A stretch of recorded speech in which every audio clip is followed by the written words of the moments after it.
Hey guys, the Premier League Game 7 has finally come to an end, or match day 7 or week 7 has finally come to an end. And checking at the Premier League table, you can see that Chelsea are currently sitting 7th, while Manchester United is sitting 10th. Very good one for Manchester United because they have really upgraded from 14 to 10. So I think this month of October is a very good one for them.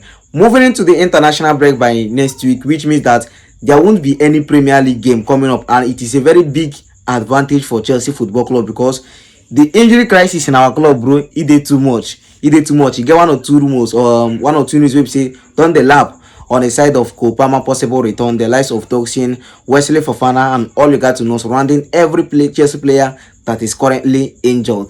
Now, before we continue with that very well update, help me drop one or two things in the comment section, share this video, and you'll do likely to give us a follow if today is the first time you're coming across our page.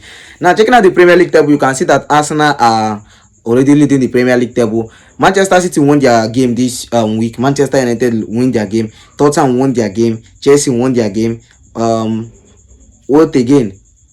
Manchester City won their game. So all the big clubs in England won their game except Liverpool. We say we use a hand, give them up.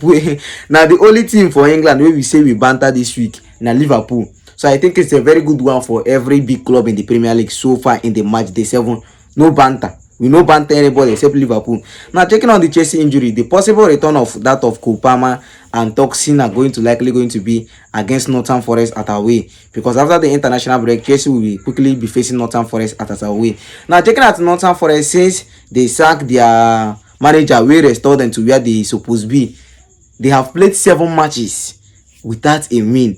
7 good matches without a win. So going into that game, Chelsea are not going to be taking it lightly with them. I no one can they judge the match, but I think it is a very good one for us. Even Northern Forest on themselves will not be, looking to lose that game, because checking at the game, so we say they don't already lose in 7 straight matches.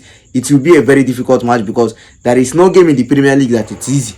Even if you are playing Burnley, Baba, it is not easy. So that is the reason why Chelsea must be, very, very serious on that very game. But it's a very good one that I will be returning in that game. The likes of Tosin will be returning in that game, and possibly Wesley Fofana could also return in that game. The likes of Andros Santos is also expected to return in that very game. So that is the reason why it's a very good one for us, having some injury players coming back to help the team. And a player like Moses Caicedo, who is not being called up by the Ecuador national team, and the player is expected to rest because I think he also needs rest.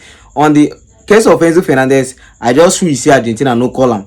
The player also need rest because according to Willy Caborole, the Chelsea assistant manager confirms say they have been managing these players that they have to be very careful with Enzo Fernandez and Moses Caicedo. And that's why I said these 2 players needed rest. These 2 players really need rest. And I think this international break is the best way to do it. Thank God Joao Pedro is not being called upon. The likes of Andros Santos is not being called upon. So these players will have a very, at least like 14 or 13 days to recover and regain full fitness to face that of Northern Forest. The month of October is